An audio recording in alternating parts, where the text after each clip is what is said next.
Hi, I'm Peter Bruce, and we're going to talk today about the role of humans in artificial intelligence. It's a popular topic these days, with nearly every day bringing some new example in the news of tasks that AI is taking over. I'll be also bringing in a bit of historical perspective. A bit about me. I'm the founder and president of statistics.com. We offer courses and certificate programs in statistics, data science, optimization, forecasting, data mining, just about anything we do with analytics.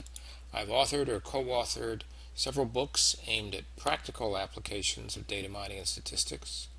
I always strive for an understandable, non-technical presentation well grounded in the purpose and application of the topic, at least in part since my own background is not mathematical. Now, one popular perception of the role that humans in an AI-driven society play can be seen in this New Yorker cartoon. Intelligent robots are doing all the things that humans used to do, and humans are reduced to begging for alms from the robots. The panicked fear of losing jobs to technology is not new. English mill workers in the 1800s destroyed weaving machines that they believed were taking their jobs. They became known as Luddites, and the term has come to signify anyone who resists the adoption of new technology. Let's now look at the different interfaces between humans and AI. On the right, we have the ways in which most people experience the output of AI. On the one hand, it provides useful services. It helps find information we're looking for, as when we do a Google search. It translates our voice commands into computer instructions. It can parallel park your car if you've got the right kind of car. AI can also influence your behavior, which is really providing a service to someone else. It can show you a web ad that is highly targeted to you, making it more likely that you'll click on it. It can recommend products to purchase based on your shopping behavior. It can deliver political messaging targeted at you to get you to vote and to influence your choices when you do vote. On the bottom, we have some cases where individuals have actually outsmarted the AI engine and leveraged it for their own fraudulent purposes.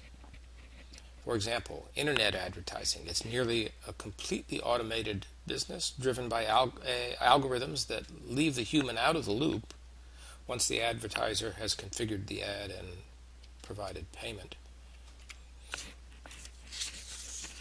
Have you ever wondered about those seemingly fake websites that nonetheless manage to sell real internet ads? Why would people click on those ads? People don't, but bots do. The same actors that created the websites also create bots to go and click on the ads, thus generating revenue for the website owner. On the left, we have the expert input into the AI system. At the top level are the business scenarios that set the context for a particular AI application. For example, the IRS wants to know which tax returns to audit. An online bank may want to know which applications to approve and which ones to deny, and maybe which ones to refer to an expert committee for further review. I read recently about a Norwegian shipping firm that's building a self-driving boat for short-haul cargo trips among various South Norway ports. All these various business and organizational scenarios must be translated into specific AI applications.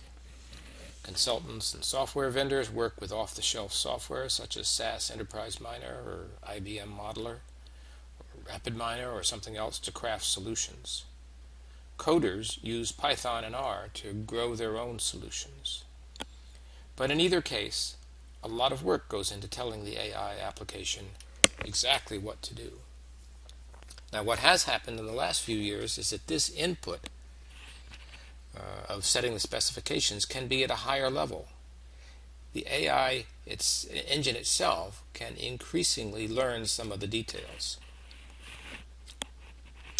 And here at the top, we have a different form of human input into the AI engine, supplying data. Our ongoing daily behavior provides important input into the AI system. The more we purchase on Amazon, the more Amazon has to work with in formulating recommendations on what we ought to buy next. There's also explicit use of human-generated data, where the human input is hired explicitly for that purpose, either through crowdsourcing or tagging. Now, one of the key figures in the early development of statistics was Sir Francis Galton. He was born in 1822 in Birmingham, England, and he formalized the concepts of correlation and regression to the mean. As with many leading intellects of the day, he explored and contributed to many different subjects, including sociology, psychology, anthropology, geography, and meteorology, and eugenics. Galton was interested in the genetic basis of human intelligence and advocated government incentives to encourage marriage and procreation between what he called individuals of merit. Eugenics is a dark chapter in the history of statistics. Most of the early leading figures in statistics were, in fact, proponents of eugenics. In 1906, Galton was attending an agricultural fair, and he was observing a contest among farmers to guess the weight of an ox that was displayed on the stage. He saw in the contest a connection to one of the burning issues of the day: to what extent the popular voice, the vox populi, could be trusted. The 19th century saw a continued expansion of the right to vote, and eugenicists like Galton were naturally distrustful of democracy. They felt that only the higher orders in society were fit to govern. But the results of the ox contest caused Galton to rethink. The individual guesses of the contestants ranged all over the spectrum, but the average guess was within 1% of the ox's true weight. That's the median as well. Galton was surprised. He was sufficiently surprised to write his letter to nature, summing up the results of the ox contest, and he ended up with a more favorable opinion of democracy.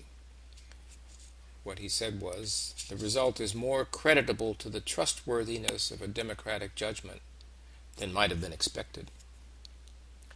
The lesson from all this was that the vote, or the average of multiple ordinary individuals, even though their individual guesses and estimates be highly inaccurate, the vote, or the average, was highly reliable and accurate.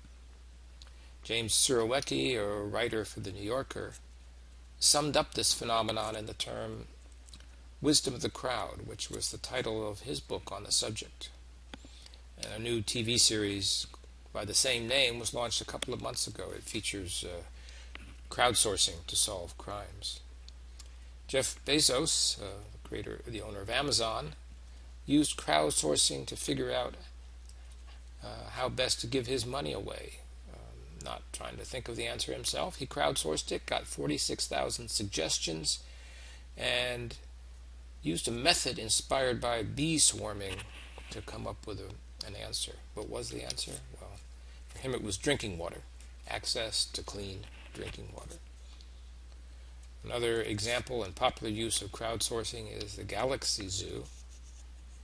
There are over 100 billion galaxies in the observable universe, and the Sloan Digital Sky Survey has posted images of 1 million of these galaxies online. The goal of Galaxy Zoo was to get ordinary people to go online and classify the shape of the galaxy, spherical or elliptical, maybe say something about the arms of the galaxy too.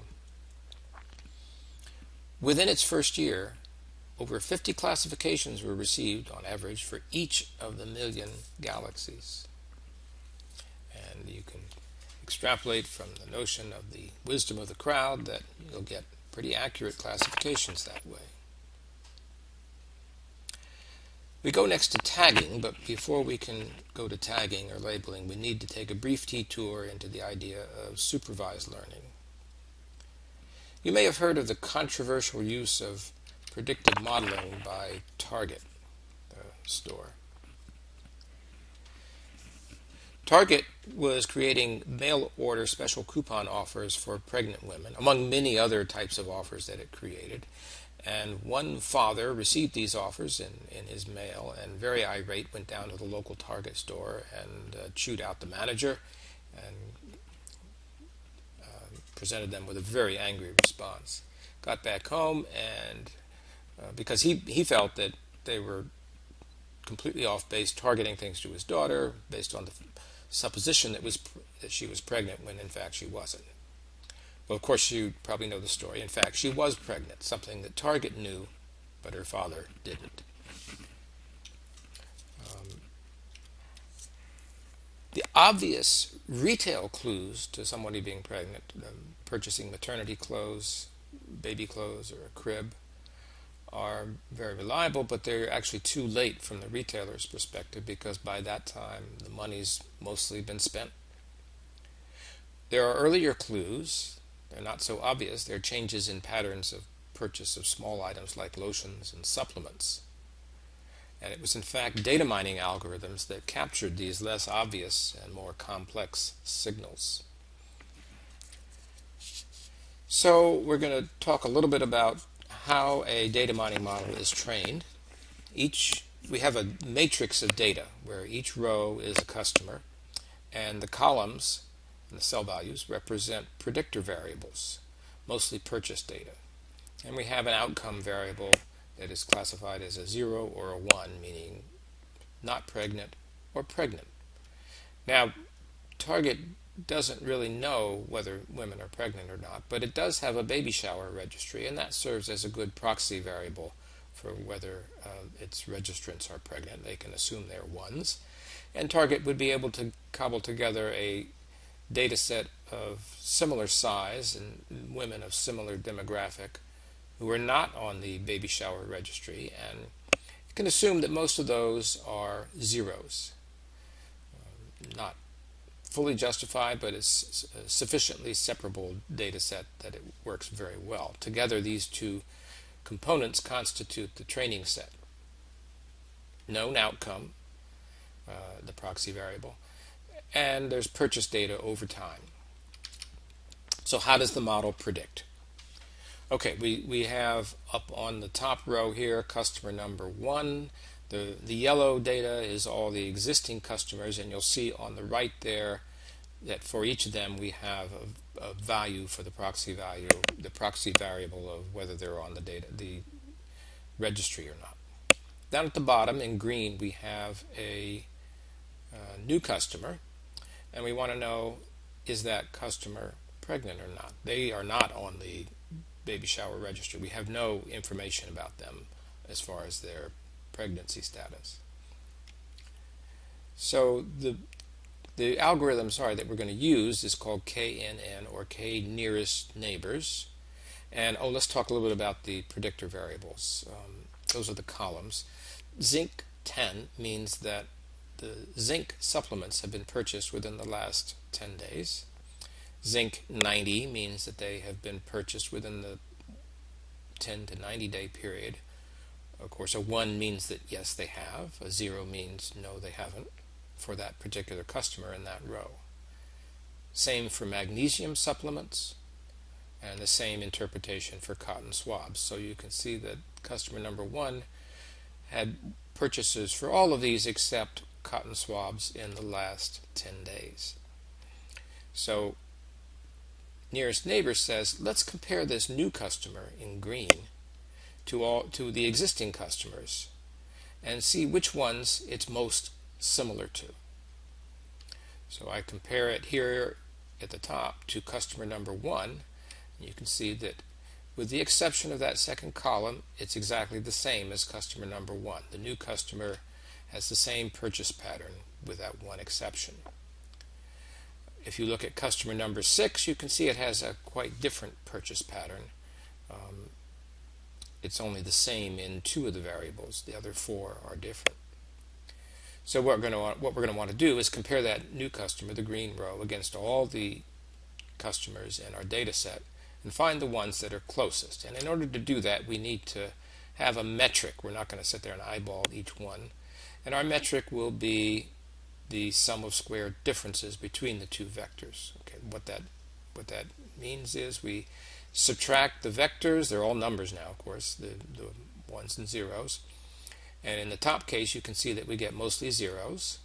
We square them so that no matter which way the difference is, it ends up being a positive number. And then we take the sum, and the sum in the top case is 1. The sum of those squared differences in the bottom case is 4. And that accords with our intuitive notion that customer number 6 is quite distant from the new customer.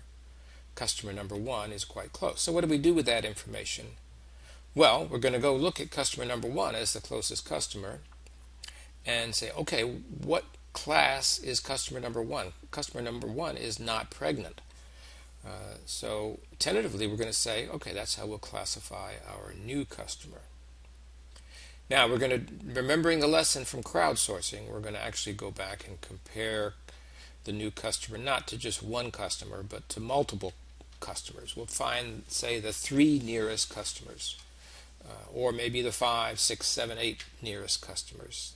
That's the value of K. And then we'll take a vote among those K customers and classify the new customer as whatever the majority vote is. To sum up, we take a new record, find its closest neighbor, and we assign that neighbor's class to the new record.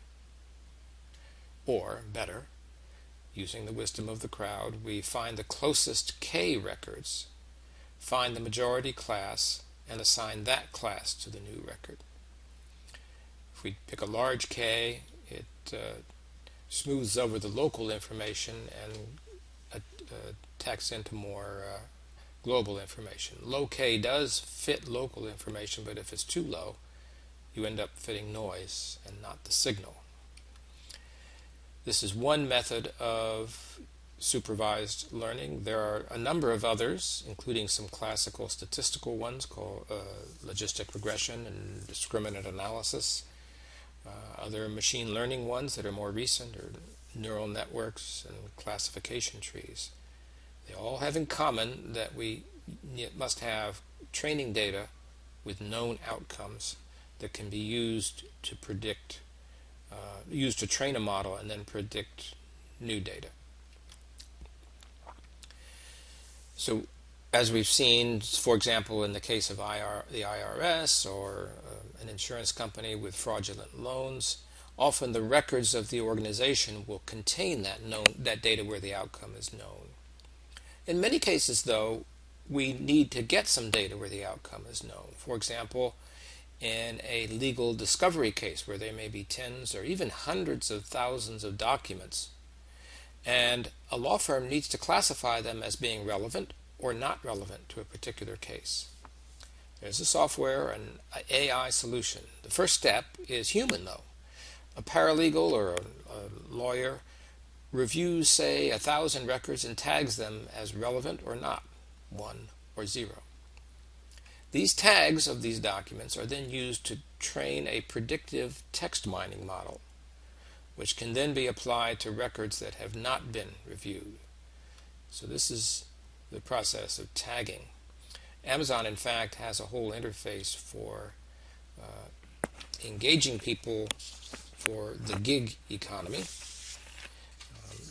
It's a clearinghouse that matches individuals who are willing to do highly defined tasks online.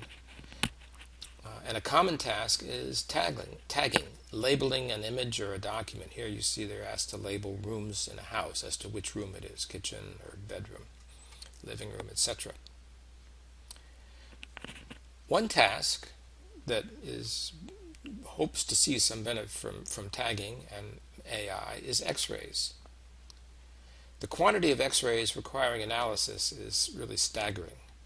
over 800 million radiological exams, yielding over 60 billion images in the United States alone. That's nearly 200 images per person per year, and 20,000 exams to be examined by each radiologist. Each radiologist.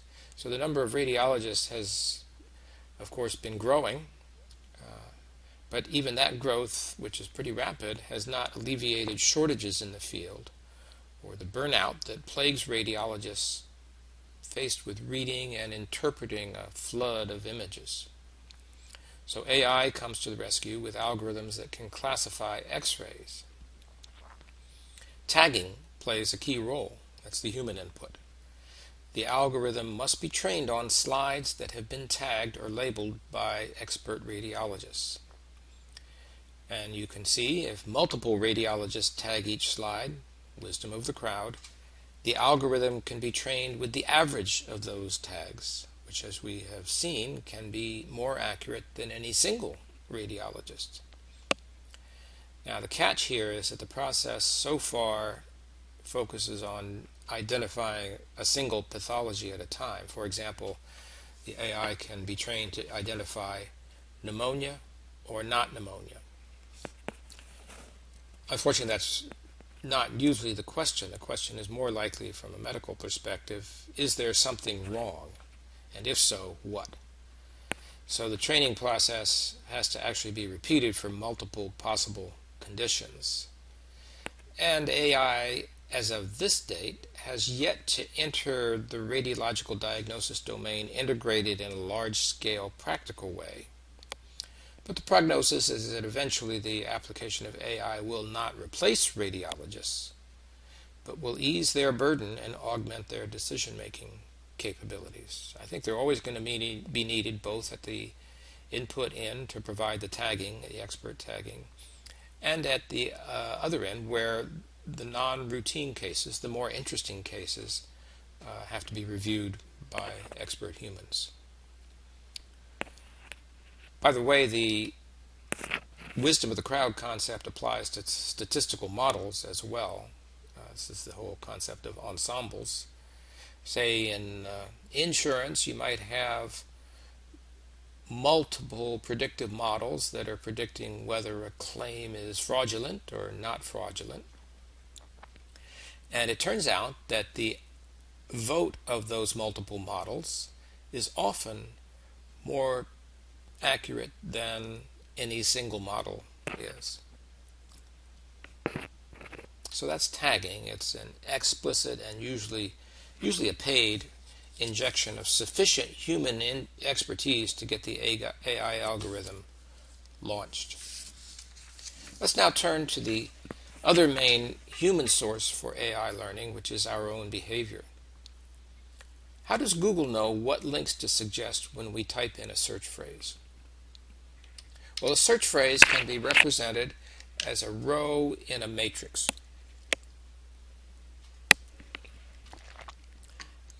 The matrix has many columns because there's over 200,000 words in English, for example, and each column represents a word.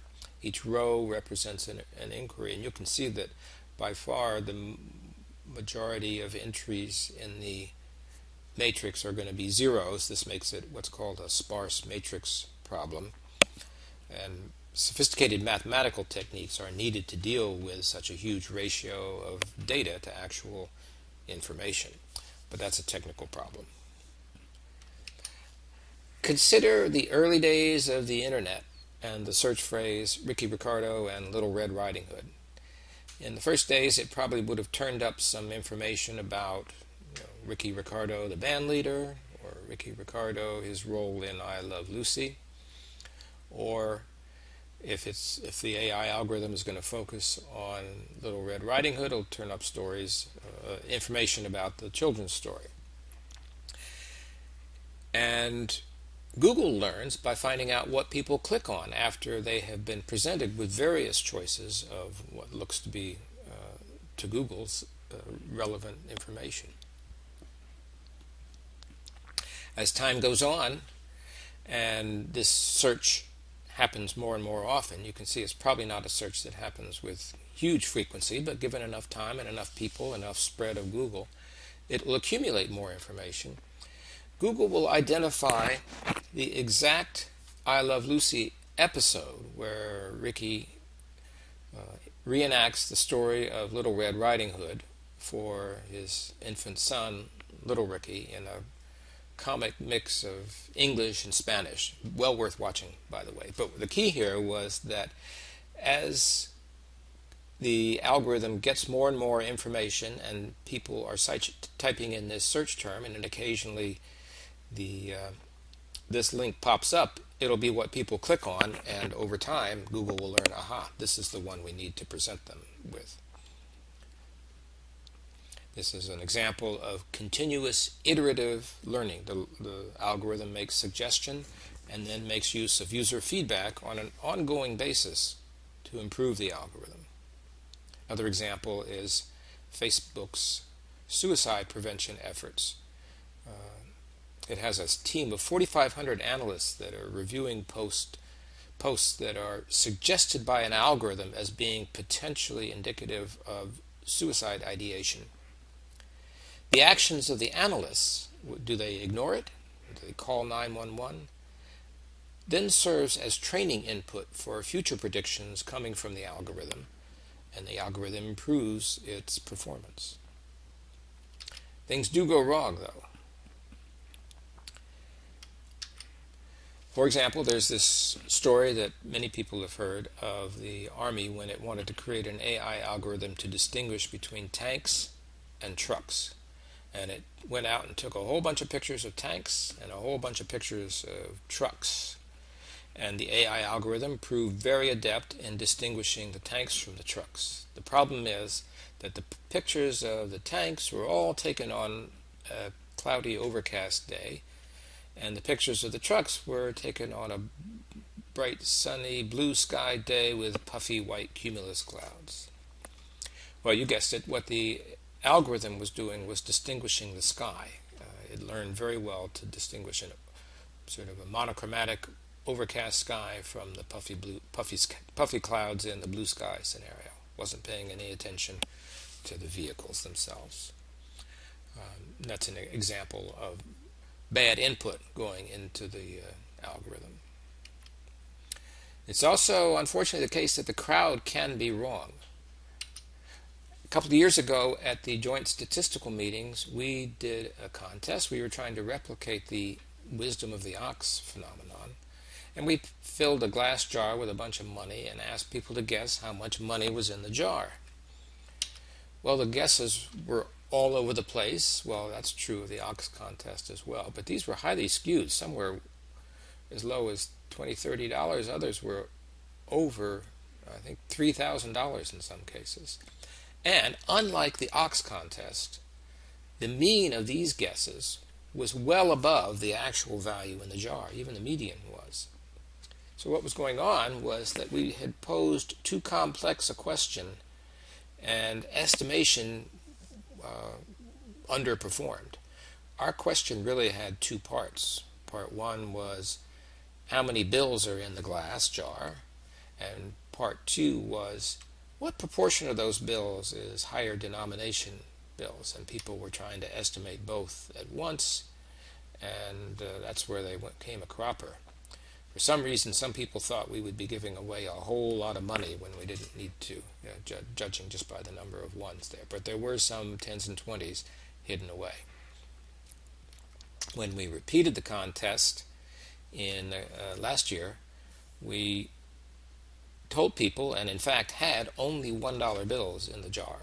And in that case, the guesses were still spread out, but the wisdom of the crowd, ox contest logic applied, and the mean of the guesses was much closer to 135. The actual value of 117. The median was very close. Simplify the question, and you get better performance. And remember, in the case of the ox contest, those were skilled farmers who could look at an ox and get a pretty good idea of how much it would weigh. An interesting case came to light a year or two ago when the phrase defiantly recommend began appearing in TripAdvisor and other social media. People would defiantly recommend this hotel or this salad or this whatever. So where did this unusual burst of belligerence come from? Well, what people were doing was typing in definitely recommend, but they were misspelling definitely. They were spelling it with an A instead of an E. And Google at the beginning, early days, didn't know what they were trying to say, so it picked the two closest words, defiantly, which was off by just 2 letters, and definitely, spelled correctly, which actually is off by 3 letters. And it presented them in that order, presenting defiantly first and definitely first. And you'd think that people would click on the correct correction, but actually people were lazy.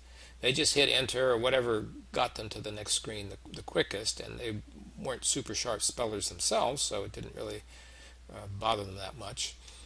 And more people clicked defiantly than definitely, and that's what Google learned as the proper correction of definitely with an A. So lazy learning and lazy input can cause the AI algorithm to go astray. Now, AI is a relatively new technology, but it's no longer confined to a small group of specialists. It's working its way into everything. Yet, for most people, it remains somewhat gauzy and somewhat magical, a phenomenon to which great power is attributed. It can't work without humans, and yet there's a great shortage of understanding of how it does work.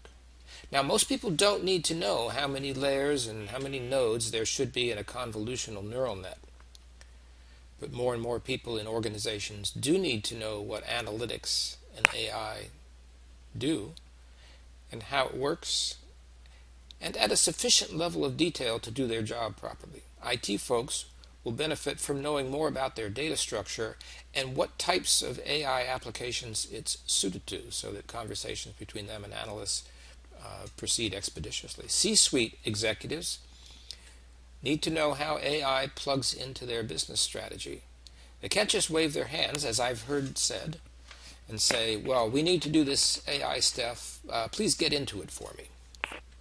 Managers in general need to know enough so that they can and they will help the organization meet goals in analytic projects and not stand aside and view it as the exclusive province of a small group of mostly technical people. So with the ubiquity of AI, the concept of citizen data scientist is now relevant. It's a topic for another day, and I thank you for your attention.